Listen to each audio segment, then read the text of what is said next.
Preparing for any large-scale emergency, including scenarios like a world war, requires careful planning and gathering essential supplies to ensure survival.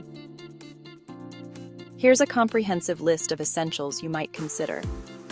First things first, water. You need at least 1 gallon per person per day for drinking and sanitation. Next, food. Stock up on non-perishable items like canned goods, rice, and beans. Don't forget a manual can opener. For health and hygiene, grab a first aid kit and a supply of any prescription meds. Sanitation supplies like soap, hand sanitizer, and toilet paper are a must. Tools time.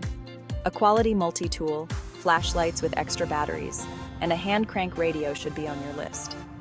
For cooking, a portable stove and water purification supplies will be lifesavers. Comfort counts too. Have warm clothing, a tent, and some duct tape ready for any situation.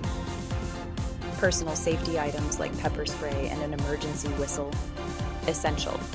Charge up those cell phones and grab some power banks. Keep a stash of cash and important documents in a waterproof container. And don't forget entertainment. Books and games to keep morale high. Review and update your plan regularly, and you'll be ready for anything life throws your way. Stay safe and stay prepared.